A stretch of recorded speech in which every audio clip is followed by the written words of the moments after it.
Good riddance. Sarah spoke equally numbly. Her feet pivoted so hard the floor tiles cracked, her right hand finally tearing out from her hoodie.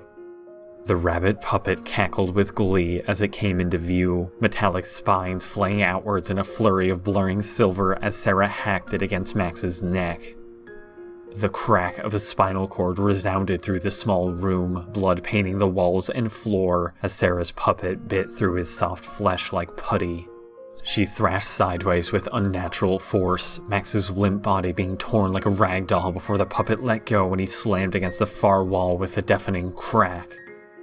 His head rolled from his mangled body, Sarah's dark hair falling to cover her eyes as she breathed heavy, face bowed in shadow. The puppet applauded with enamored glee, toothy grin plastered with blood and sinews as Sarah dropped it to her side.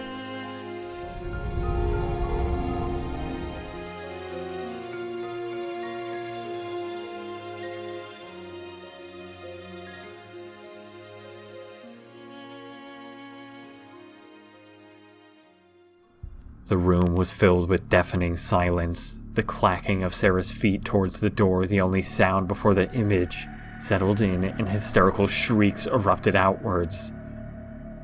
People scrambled to the sides of the room and dropped to the floor like dying flies. Sarah ignored them all as she walked headlong. People flailed out of the way as she approached the door, and her hand slowly raised again. Lily's dull eyes sparked with new terror as she staggered to the side. The puppet's teeth slammed against the metal as gleaming pincers inverted out from under its soft body to rupture through the other side of the steel. Metal blurred with a sickening grinding noise, the door buckling as Sarah wrenched backwards, throwing the massive chunk of metal behind her like a frisbee. The 200-pound disc blurred with speed, the people cowering against the far wall, unable to even blink before their torsos were shattered with a deafening clatter. Flesh and bone sheared into view as they fell to pieces. Malay, the creature commanded, skin flaking away as its spine contorted. Keep John away from those fuckers. No one is killing him but us, you got it? Plan B better go fast. Lily was helpless as Sarah's knobby hand stabbed against her neck, bony fingers latching around hard enough to choke her breath away. Yes, Ava. Turquoise text hesitantly typed. In the darkness, Malay's empty sockets sunk in remorse.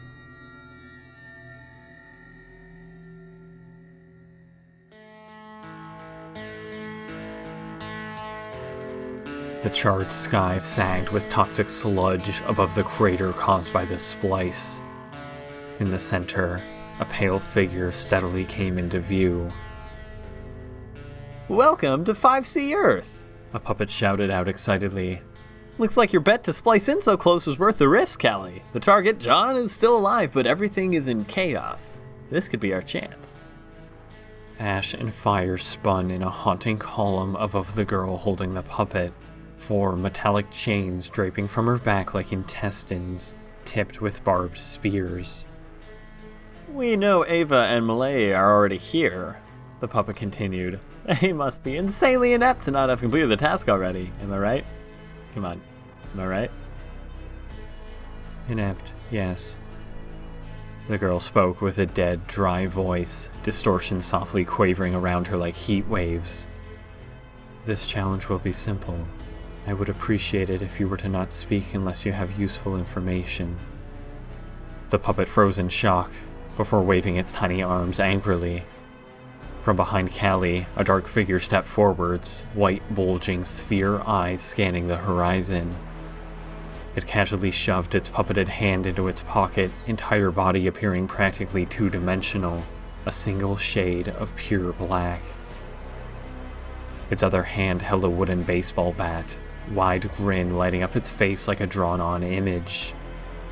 It cackled, stooping down to pick up some dirt and throw it into the air with a poorly imitated explosion sound. It kicked its heels and casually slid next to Callie, giving her a nudge and winking. She stared back at him with emotionless eyes. Sad. Callie spoke under her breath. beginning to walk towards the decimated school at the other end of the crater. Okay, fine, enough of that. I just want to bash the dude's head in though, you feel me? The silhouette recovered, continuing to laugh as it ran to catch up with her.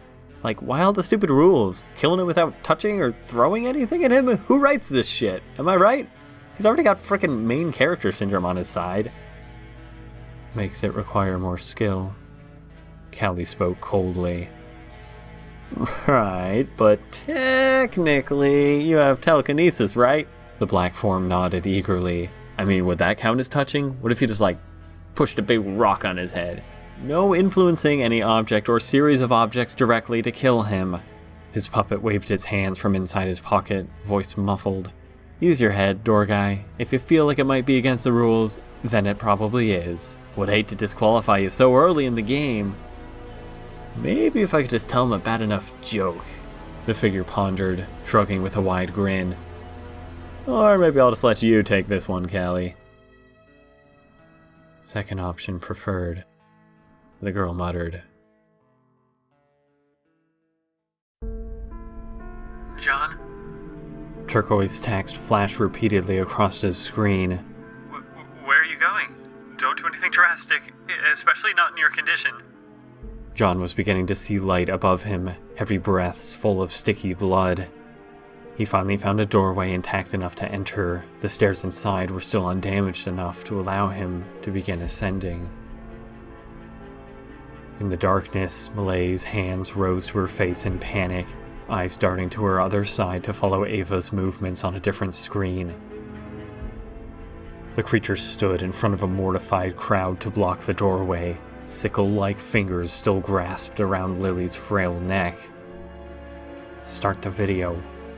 The doppelganger hissed, still wearing Sarah's skin, though parts of it had begun to flake away.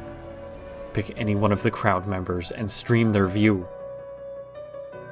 Right. Malay panicked, code scrolling past her vacant eyes. Give me a sec. Tell me, Malay. John slowly spoke on the other screen, eyes flashing up to a large obstruction in his way. Is the real Sarah still alive? Malay froze, scrolling lines of code stopping dead. I'm not sure what you mean. She typed hesitantly, sweating bullets. The real Sarah? John's teeth clenched as he judged his next leap carefully, legs swinging below him as he gripped the exposed rebar and hoisted himself up. What is he doing? Ava's voice hissed out to Malay's left. Have you started? You're not fooling anyone. John spoke coldly. I know you're not actually trying to help me, Malay. Malay's face fell, cold hands dropping limply to her side. For him to figure it out so fast. Malay! Ava hissed, wrenching Lily against the wall in impatience. What is he thinking? He knows. Malay sweated, looking positively sick. I mean, I think he knows. What? Ava hissed, stopping cold. How the fuck? What did you tell him, you whore? It doesn't matter, just start the stream. No one else is getting hurt. John continued, finally dropping over the side of the obstruction, wrenching the exposed rebar with him. Figures you wouldn't care to encrypt your message server if you were the one hacking me. Those messages from Sarah. That's not her. She wouldn't say those things. Malay typed, eyes scuttling in horror to Ava's vision window, watching the creature's POV as it grew more and more impatient. You hacked into my... How long have you... I'm not... What does it want? John continued, the rusted metal of the rebar glinting in the dim, flickering lights. For now, I'm gonna go ahead and believe you about the whole survival game thing. What is the game's end goal? How can I stop it from killing anyone else? Malay was stunned into silence, eyes wide with shock. Malay! John cried. You said your puppets tell you what to do. If I can somehow sever its puppeted hand, will that do anything? You... Malay began to shake, eyes darting rapidly between Ava and him. You want to help? How do I stop the game? John yelled, nearly at the top level. What are the puppets telling it to do? Will it kill anyone else if it doesn't have to? Malay's hair fluttered in the numb, computer-generated wind, hands frozen in place. The countdown on the stream reached 0, video feed starting up. In the crowd, one of the students, watching in horror, nearly fell to their knees as her vision suddenly flashed a blinding turquoise hue. Ava's face glistened with joy, her gnarled hand rapidly scraping Lily back in front of her. Her other puppeted hand dangled by her wrist, its long ears softly swinging back and forth. Oh good.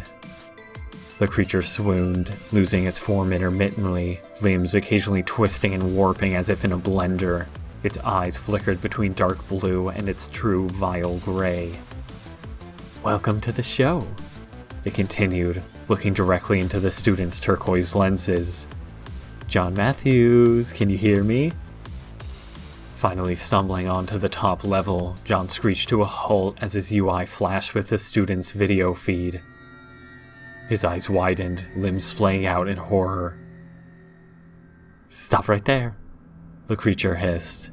You're about to have a real shit day. Let's work together to not make it any worse. John's eyes darted in panic as another student shakily stood at the other end of the hallway. It was Penny, a classmate of his, her blonde hair in a tattered and worn ponytail, rogue hair spilling around her freckled face. Her turquoise-tinted eyes were fixed on him, lenses whirring softly to feed the video into the creature's UI. Her hands were balled in front of her, shaking softly with terror. Okay, wait. John put out his hands and took a step forwards, irises fixed on Lily's ghastly form, struggling for breath. Please, just wait. What do you want?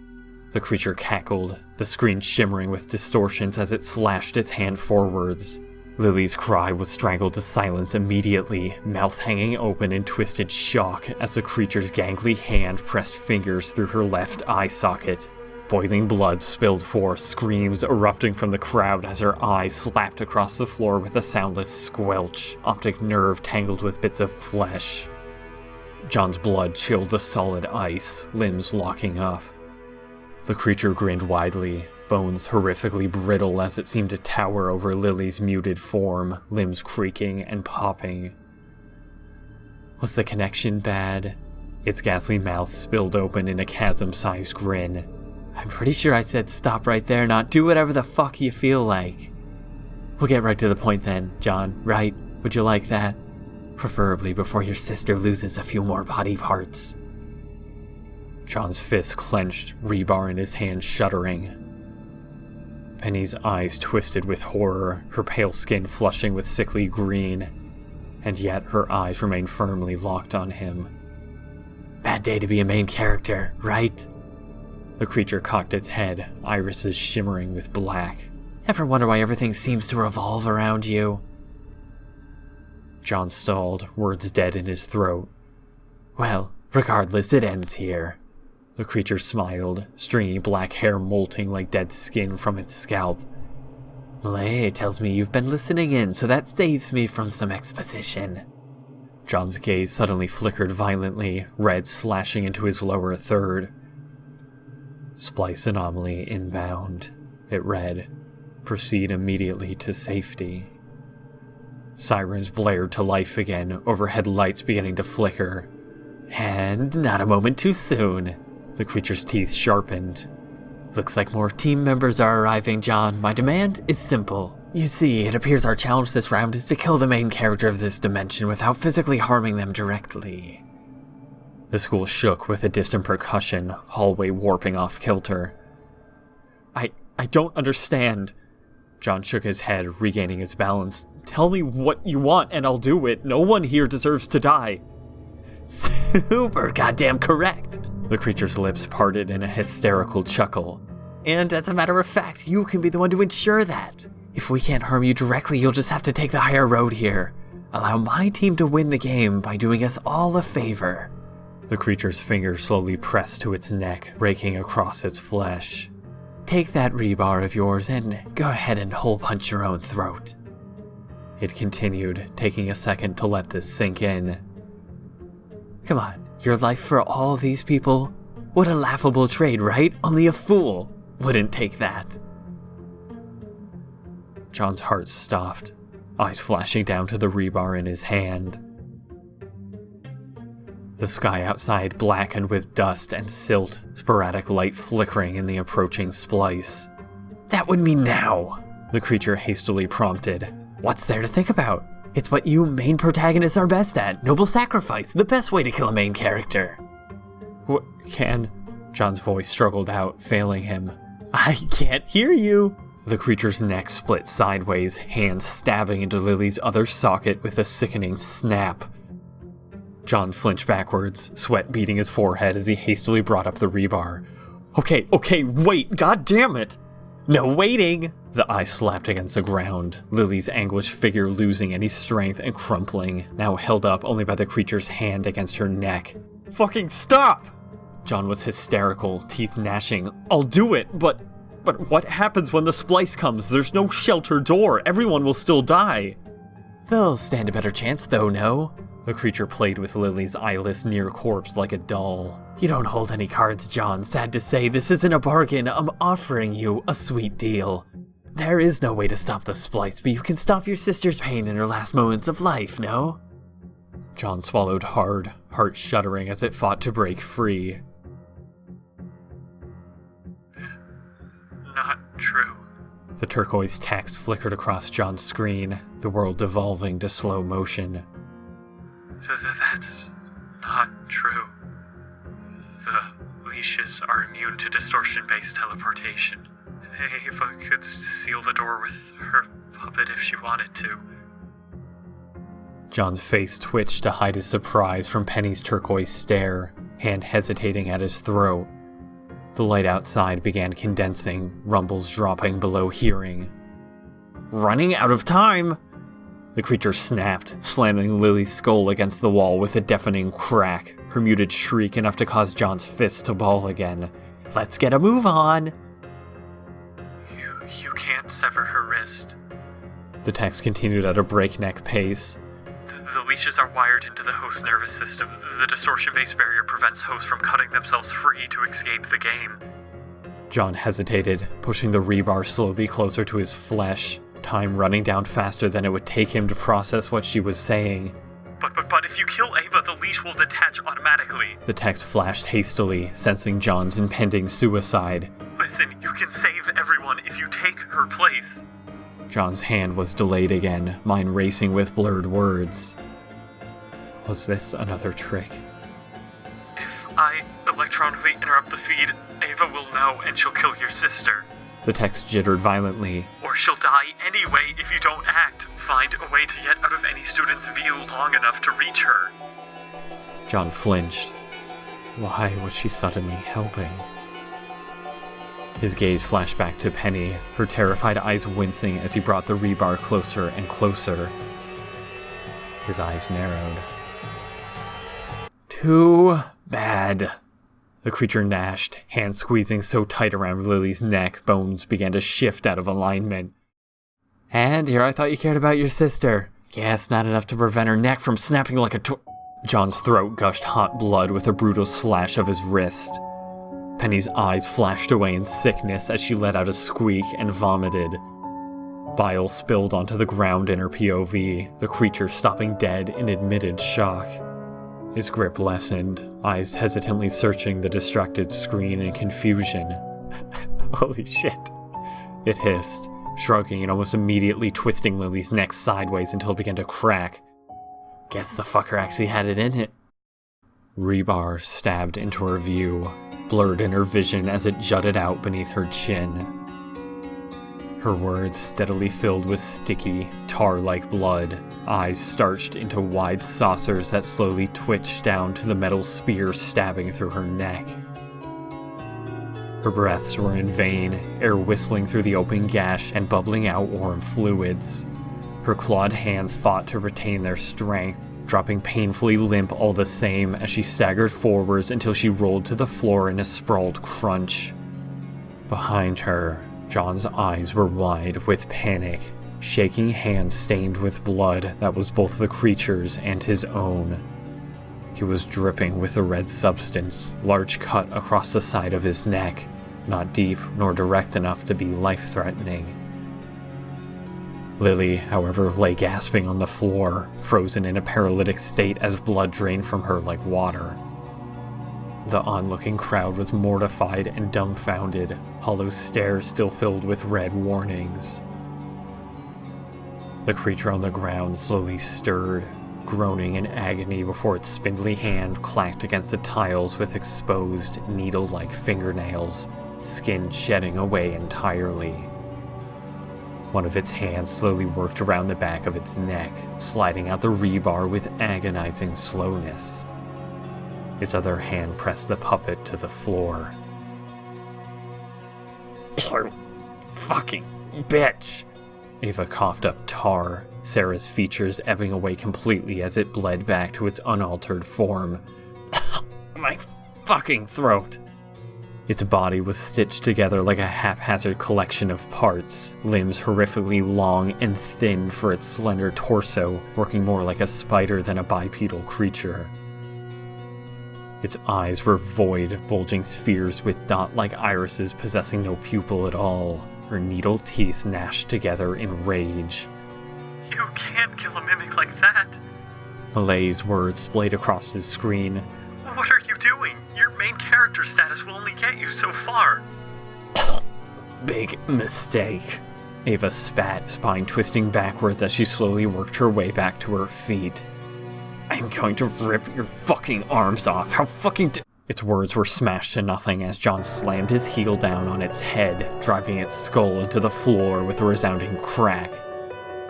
Panic flared in his eyes as he stomped again, the creature's limbs splaying out like a dying insect. Fuck! It screamed through broken teeth. Malay, help for fuck's sake, fry his vision! Nothing. Oh, you fucking traitor! Ava screeched, hand slamming back to the ground to hoist her up. I should have known you were... Her jaw dislocated as John swung again, shoe splattering with dark tar. The creature violently rolled across the floor, puppet slapping against the reflective tiles as it fought to steady itself.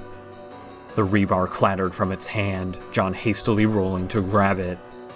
The head must be completely severed.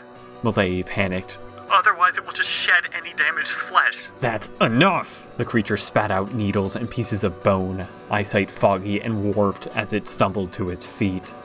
John pinwheeled backwards as Ava lifted her puppet in his face, countless knife-tipped armatures rupturing forth. The blade spun like a lawnmower, painting his face with reflective silver. He flailed in panic until he stood crouched a safe distance away, breathing heavy with the rebar firmly grasped in his right hand. His left hand was still numb, resting uselessly atop it.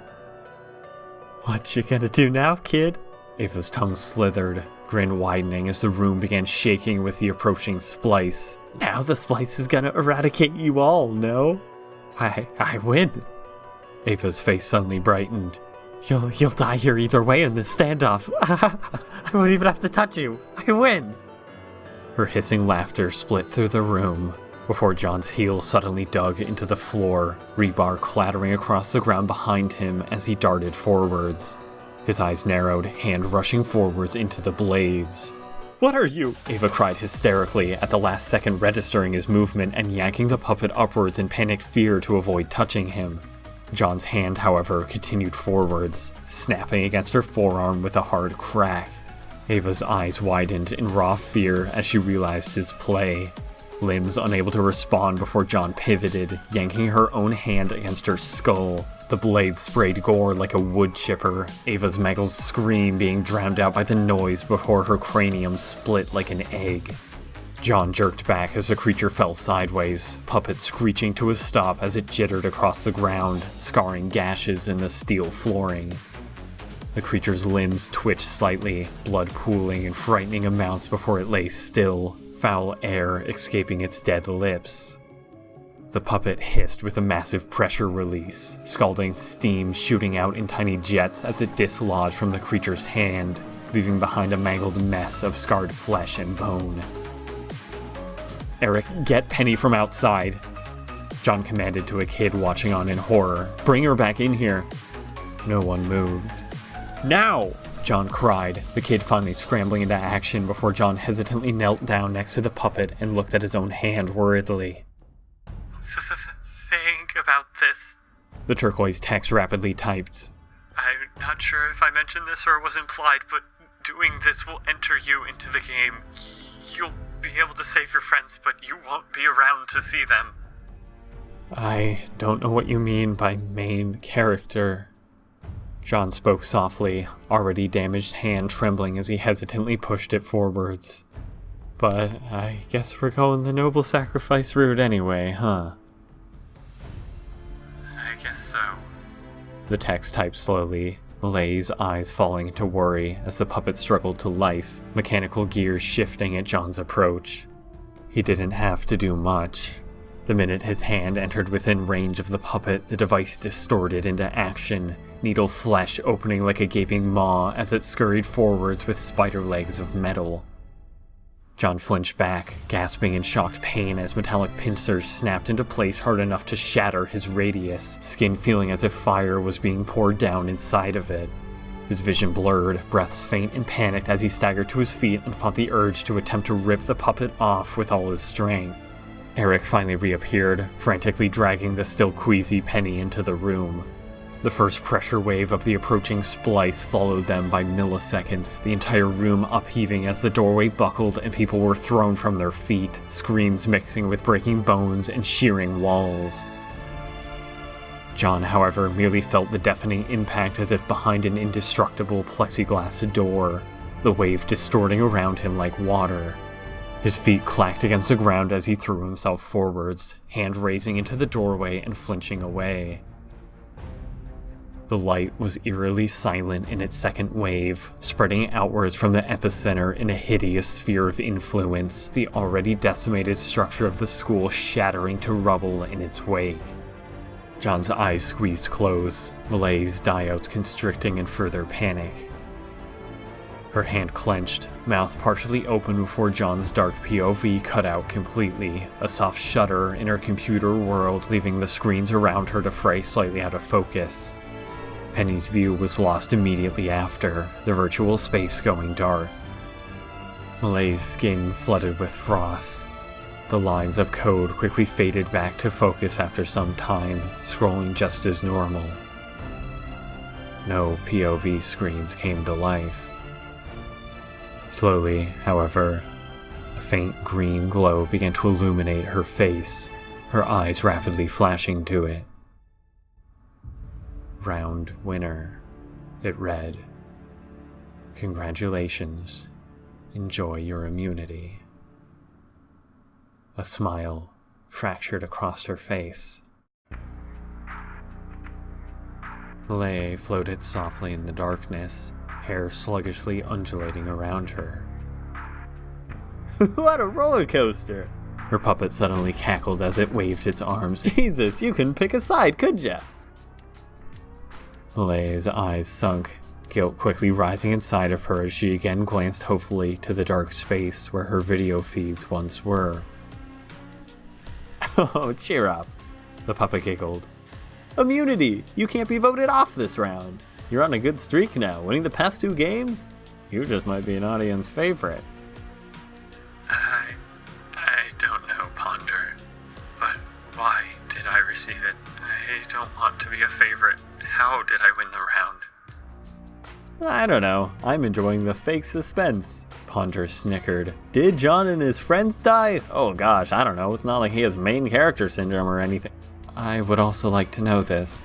A voice suddenly spoke up, John's POV flickering into view through dust and grit. Because you sure did a shit job of killing me if that was the goal. Malay's eyes widened.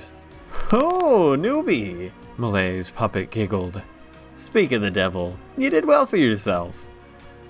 Who is that? John stammered, unable to see into Malay's space. Oh, you'll get to know me just fine, Ponder cackled. I'm also attached to your hand now, you know?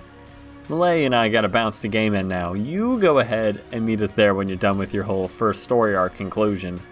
The overall story is just beginning, John, and I wouldn't expect you to be the main character the entire time. You're in for a rude awakening, Mr. Matthews, but it's good to have you on board regardless. With a sudden clap of black distortive air, Malay and Ponder imploded from view. John's UI finally snapped back to normal as the turquoise text flickered from existence. Back in the SPLICE shelter, he blinked several times to orient himself, finding that the SPLICE warning had disappeared, the dust around him softly settling. Groans emanated from behind him in the mist, figures helping each other to their feet all around. John slowly and nervously glanced down to his hand, admittedly unsurprised to see the rabbit softly staring directly back at him with its eyeless face. The name's Ponder, the puppet grinned out like a big excited dog. We're about to have a lot of fun, John. We puppets are all connected, fed by the same AI. Talking to one of us means you're talking to all of us. We know everything that's happening everywhere and at any time in a simplified linear progression. John was already searching around for Lily, finding that his arm was frighteningly heavy with a massive hunk of metal on it, yet surprisingly easy to wield. The pain in his damaged hand a memory of the past. Of course, once we make you an official contestant, Ponder continued, fighting to remain in John's view as he looked around. You'll only be able to talk to me, your own personal version of Ponder Eye. We know everything, but of course, we'll only tell you stuff we want you to know. To make a story arc more interesting, or to shove some plot twists down the viewers' throats, as I'm sure you understand. John finally spotted Lily, legs pivoting to run towards her before a jolt of electrifying pain stunned him where he stood. Yo! Talking to you. Ponder frowned. Are you always so disrespectful to hand puppets? Your sis is fine, alright? Did I mention the whole omnipotent thing? You've got nothing to worry about for now. John glanced down to the furry creature, distrust clearly written across his face. Distrust clearly written across his face, Ponder quoted.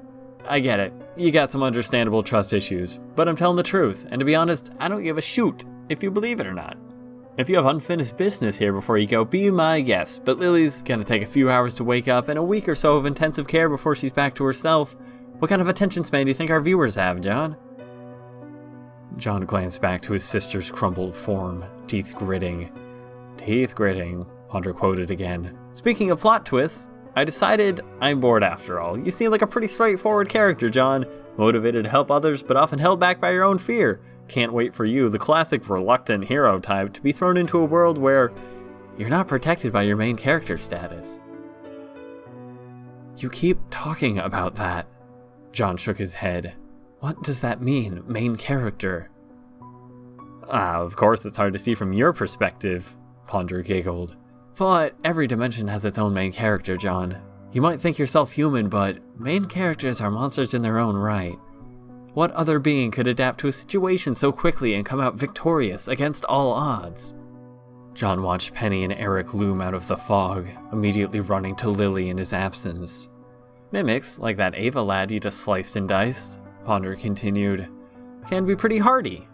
They cannot die from blood loss alone, nor will losing any limb affect them, but you, John, here, in your home dimension, you possess an immunity that's hard to match. You cannot be killed if it doesn't complete your character arc. Character arc? John thought. That doesn't make any sense. Do you think this is some kind of movie? Penny's dark blue eyes flashed to John in concern as she knelt beside Lily, watching as he seemed to be talking to no one, moving the puppet around as if putting on a show for himself. Oh no, it's very real, Ponder soothed, tiny paws rubbing together. I'm sure we could classify it as a medical condition if we wanted, though I would consider it more of a dimensional anomaly. Life has been all about you here since we started, but you're about to be competing in a game where everyone is a main character in their own world. Therefore, no one is. I've never been important. John shook his head. My life isn't anything special. Until now I haven't even... Yeah, see, bored again. Ponder tapped its head softly. See, I know I'm right, so listening to you talk is kinda worthless, right? John's lips pursed. John? Penny nervously spoke, having stood up and walked slightly closer. She looked like she was about to throw up again. John, I can't feel a pulse, Ponder mocked, folding its arms. I can't feel a pulse, Penny continued, eyes deepened into abyssal worry. Your sister. Don't worry, she just doesn't know the first damn thing about first aid. Ponder talked over her. Eric is about to find it. I think it might be okay, John nervously responded to Penny, dropping the rabbit. He was horrified to see her flinch away as he moved the device, her gaze flashing nervously to it as it swung softly back and forth at his side. Got it, Eric cried out. She's faint, but still here. Someone help me get together a stretcher. Oh, thank God. Penny squirmed, watching more people rush to Lily's side as she turned back to John. I thought... Her words died out as her eyes again focused on the puppet, fear stitching her face a bone white. Are you okay? She asked at great length, hands filled with unrest. What is that thing? Oh, she'll learn soon enough, Ponder chuckled. We're going to start broadcasting to your dimension since you've now joined us in our game. After all, if you were part of this dimension, wouldn't you want to know that your entire planet is about to be destroyed if you lose? John paled, pupils constricting. And we finally get to the plot twist! The rabbit giggled. Hey, this game has bigger stakes than you could have possibly imagined. You thought you saved your little school friends, but it came at the cost of throwing your planet into the ring as a bargaining chip? That's devious. You solely represent the whole of your dimension, a dimension that dies the minute you do. Funny how leaving out information until it's too late to back down works, huh? John? Penny pressed, apprehensively crouching down to try and make out what he was listening so intently to. Are you okay?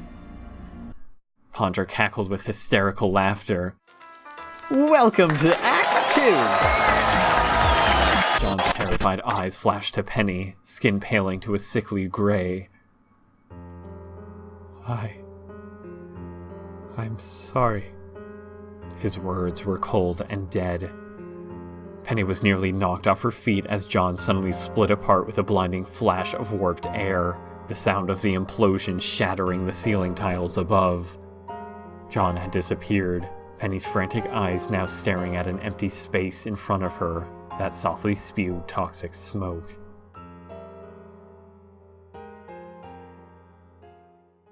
Lily's eyes shuddered, lids slowly opening with great effort.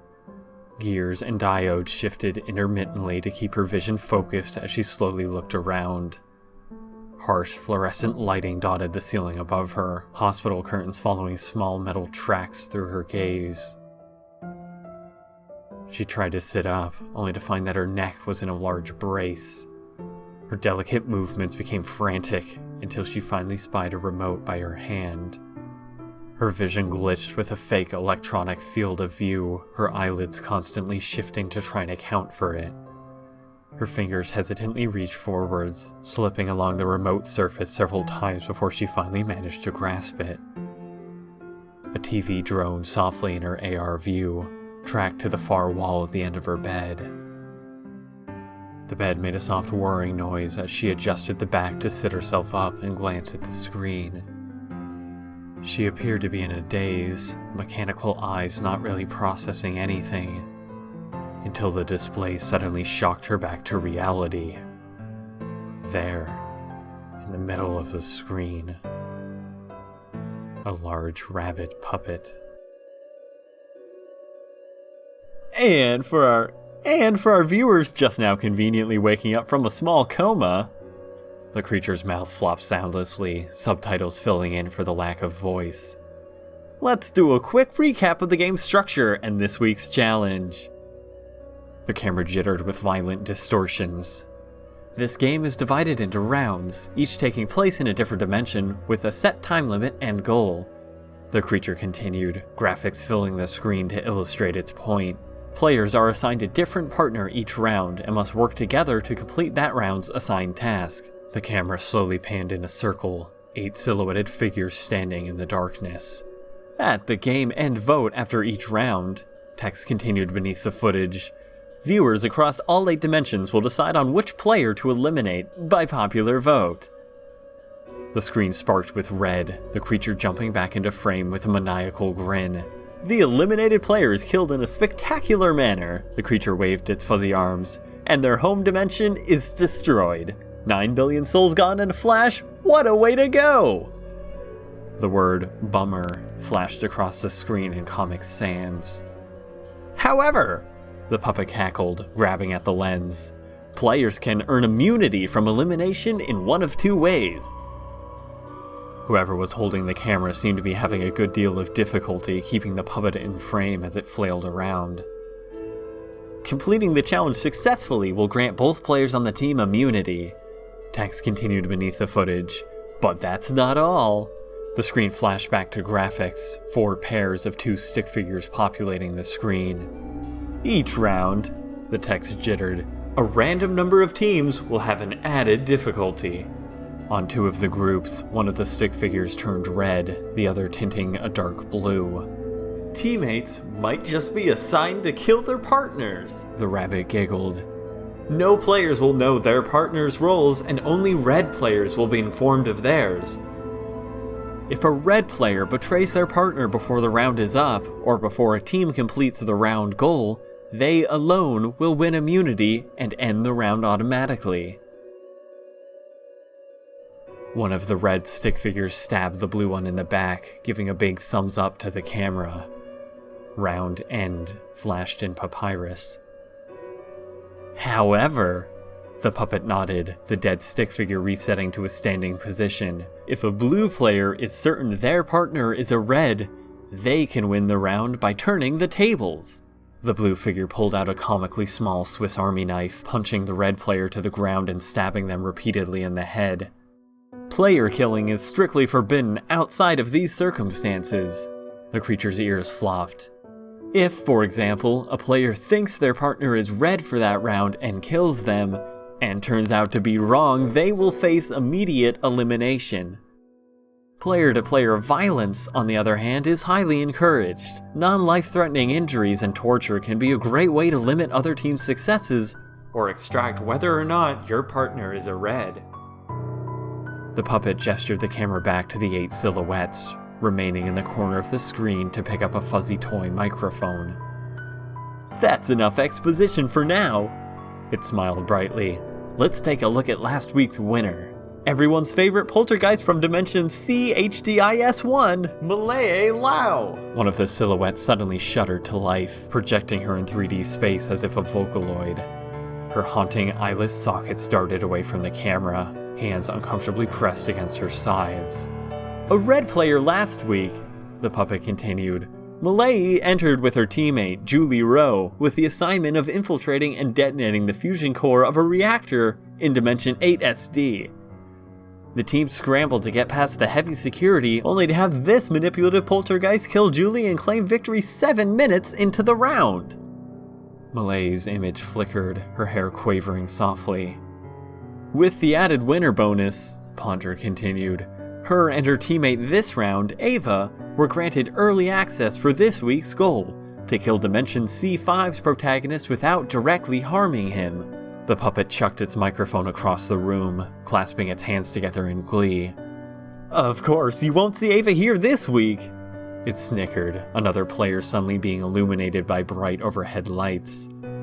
A red player twice in a row, and an impressive twist strategy, Malay worked with the Dimension's protagonist to kill her partner and win the round yet again. John winced under the bright lights, his gaze flashing in horror and betrayal to Malay. On the hospital bed, Lily nearly choked as she recognized John's face. In an unprecedented turn of events, however, Ponder cackled, the protagonist of C5 has entered the game in Ava's place, making this the first round in which there will be no elimination vote. Malay's puppet lifted a large metallic claw from under its body, bopping her on the head. making your immunity useless. Ponder cackled. Did you do that on purpose, you silly? Selfless actions aren't going to get you very far, you know. John's gaze softened, Malay sinking back. And of course, the puppet in front of the screen cheered. C5 Dimension is now a first-time subscriber, championing their very own John Matthews. An American teenager to represent an entire global dimension? That seems about right. Nothing weird or self-absorbed about that. Malay and John's lights flicked off, the 8 players again bathed in shadow. And now for our new viewers' viewing pleasure, Ponder continued, pointing to the first contestant in line. Let's see who your dimension is up against, C5. Now, contestants, I hope you all practice your speeches. Keep in mind your audience is human, and tailor them accordingly. I should remind you that these people of C5 will probably end up voting to decide your fate, so the more you can suck up to them, the better, no? Things are about to get character-driven. The first circle sparked to life, blinding spotlight illuminating a figure that stood hunched in a large yellow raincoat. The hood was over their face, some sort of black dress slightly protruding from under the bulky yellow material to cover her spindly legs. As she slowly lifted her head, 2 blinding eyes sparked into view, one a golden yellow, the other a chilling blue. From Dimension CYH01, Ponder nodded excitedly, we have Halogen Fear, the queen of a siren colony.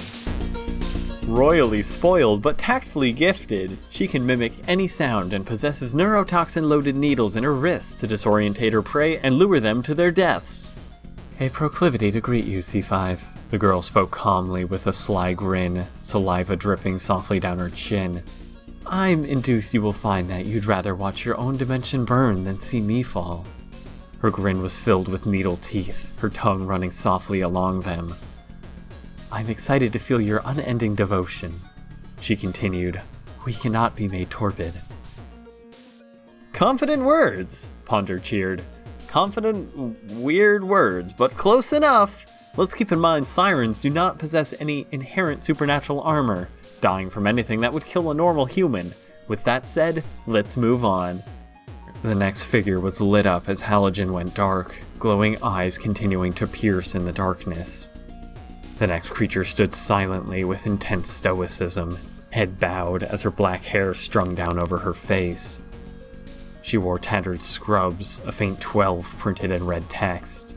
From her back, 4 chain tendrils seemed to be physically rupturing from her flesh, coiling down to the ground where they ended in horrific speared tips.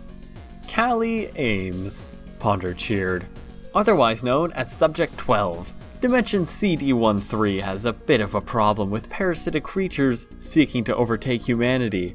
The parasites kill off the female host, continuing to puppet the corpse and using the once human brain as a factory to produce a telekinetic phenomenon known as matter distortion. Callie is a test subject, the government's half-assed attempt to combat the threat by weaponizing a parasite-infected individual for their own use. She possesses volatile telekinetic powers through which she influences 4 chain tendrils. I am Subject 12. The creature spoke coldly without a shred of emotion. Weapon of mass destruction. The silence hung in the air for some time as if something else was supposed to happen, but it seemed the girl was done. Right, Ponder hurried to fill in the awkward silence. Well, she's clearly got a lot to say.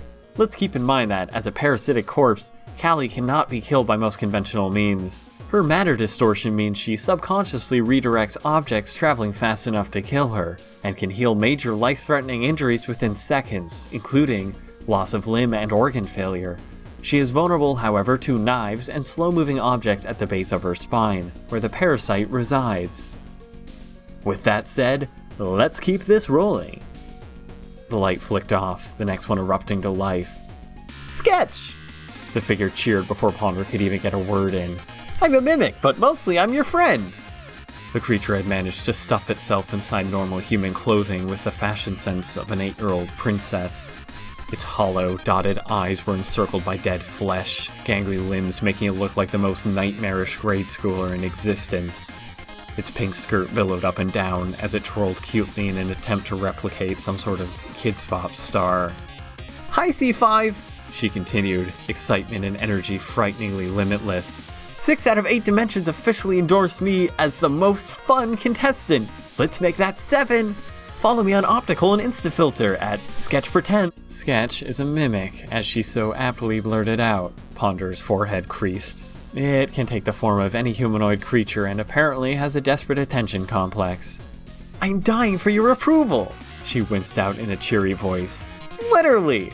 Tune in Tangent weekdays at 5 AR to see me read fan letters. You might even get a chance to be on the show with. Her own puppet electrified her with a loud static pop. Her eye twitched and she sunk back grudgingly, giving a cutesy wave to the camera. T-shirts available online, she whispered, winking. The light flicked off, illuminating the next contestant. Or rather, the figure remained a silhouette despite the light being on them. White circled eyes and a pencil-thin smile spilled from the blackness. This contestant won't give us his name, Ponder again frowned, so we refer to him as Door Guy. Yo, C5! Door Guy waved his puppeted hand. Man, this John guy of yours seems hella chill. Like, low-key, we could be best friends. Me and you, C5, we're going places, you know? Door Guy, Ponder sighed. Like many of our contestants can mimic any human voice, he also possesses supernatural strength and a knack for pranks. But my most damning aspect? Door Guy nodded with a big grin, looking around the space as if waiting for people to fill in the rest of his sentence. My good looks! He threw his arms down. Come on, guys! What, were you stuck deciding between that and just my overall charm? It's a tough choice, I understand. Sarah Duffy is up next! Ponder cheered, the light landing on a girl with sleek black hair and narrowed, steely blue eyes. In the hospital, Lily again was dumbfounded. Sarah? She looked just like... From Dimension C6, Ponder continued. This Sarah and our newest contestant John are practically dimensional family. The only difference between their worlds is that, well, this Sarah is still alive. Ponder chuckled, but Sarah didn't seem to be having anything to do with it. Listen, C5. She spoke to the cameras, shifting the tone dramatically. Fuck this, Ponder is going to try and prove to you that you're actually part of their game. He's going to set off several splices in populated areas to do so. You have to get to shelter now. Whoa, now. Ponder shook his head in front of the lens. Sarah, is that really the speech you practiced? Fuck the hell off! Sarah snapped. Listen, any of you watching this broadcast now, this is not a joke. This broadcast has been hacked into every network in your dimension. It's not a fucking prank. Kinda ruining the feel of the show, right? Ponder sighed, the puppet in her hand whirring to life. I'm not gonna believe you until I show him. Why waste your time? It happened to my dimension, Sarah cried, still addressing the cameras. Stop fucking sitting there and run. Don't play into this sick carnival of freaks. You have to listen to me. You done yet? The puppet in her hand mimed, looking at its wrist to check the time. Kinda feel like you're done now. This isn't fucking funny, Sarah snapped again, slamming her puppet against the wall behind her, metal screeching with the impact. Fuck you, Ponder, and fuck you, C5, listen to me, John, tell your dimension the truth. She's right. John's voice was still in the darkness. Lily, Eric, Penny, everyone who knows me, this is not a joke. Get to shelter now. Call everyone you know and tell them to do the same. I'm real. This is real. Silence. Cool. Ponder nodded. That wasn't overdramatic or anything. Moving right along, you can tell that, although Sarah's human, she's got a lot of fight in her.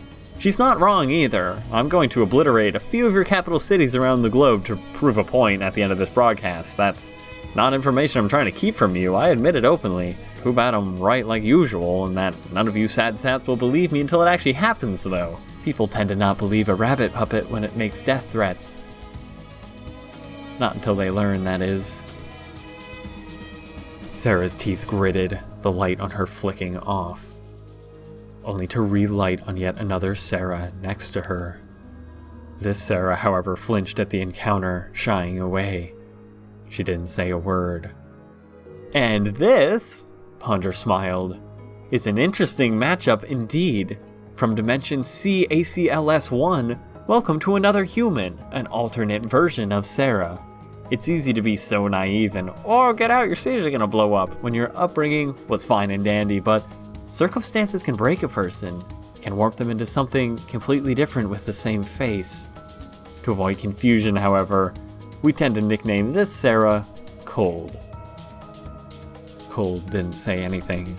A fuzzy wool hat perched haphazardly atop her head. Her eyes were ringed with grime and sleep deprivation. December 18th, 2014 might not mean much to your dimensions, Ponder grinned. But to Cold's home dimension, that marks the Jeffco massacre. 13 students, 2 faculty, 2 uninvolved adults found dead and dismembered one frigid winter day in a quiet, sleepy town. Cold seemed to be looking through the floor, unresponsive. They say human is a relative term, Ponder giggled. I must admit I personally know a lot of monsters who have killed way less. The light flicked off, briefly illuminating both John and Malay again. And of course, you know these two by now, Ponder quickly summed up. Your very own human contestant, and a poltergeist respectively. The lights of the room switched to red, illuminating all 8 contestants. Red means bad! The puppet cheered, bringing up another soft felt prop of comical proportions. No elimination vote this week, but we're not gonna leave you guys hanging. We still get a bang to end this week's show with. The prop was a massive red button, not even connected to anything. The loser of this round, Ava, is from Dimension C2Y4. The puppet grinned widely, placing his tiny hand on the button. Let's take a quick tour, shall we? Dimension CO2Y4, an overly robust narrator voiced as if it were a travel commercial. A C-class mirror Earth dimension of sprawling industry and 7.4 billion souls. The camera panned over scenery that was almost identical to the Earth John and Lily knew, perhaps at a decade or two in the past. Cars drove like tiny beetles along freeways, towering skyscrapers dotting the horizons. Let's take a look at some dogs, Ponder grinned, teeth sharpening. Maybe some puppies. Dogs! The screen flashed with a retro 80s style graphic, the camera cutting to a dog park with a slightly overcast sky. People casually strolled along, several different breeds of dogs romping through the grass. Mimics are feared and ostracized, the narrator continued. Being a mirror dimension to C5, much of the population is human. Mimics like Ava would have lived a life of undetected solitude, preying on lowly humans that strayed too far into their territory. Looks like things are about to get a heck of a lot worse. Ponder waved its arms, its face bowed, hands slowly circling around the button. Of course, that was all pre-roll footage. It softly continued, teeth dripping some sort of saliva-like fluid. They know this is coming. They're watching this show too. Let's go to live, shall we? Its tiny hand slammed against the button as the camera focused live on a crowd shot in some American city. People were clustered close together, faces all white with terror as they watched the show spelling their demise. Like a virus, red immediately began spreading through the crowd as their eyes displayed SPLICE warnings one after the other. The camera began slowly panning out as several people saw their own faces on their screens, turning to the camera and waving their arms frantically in hysteria. Tears rolled down like water, some people simply sinking to the ground, being immediately trampled by running feet. The camera cut back to the same highway shot from earlier, the roadway now clustered with smoldering carnage as dark silhouettes ran in every direction. The camera again cut to a large city with signage in Japanese, massive LED displays on a building glitching with overflowing SPLICE warnings.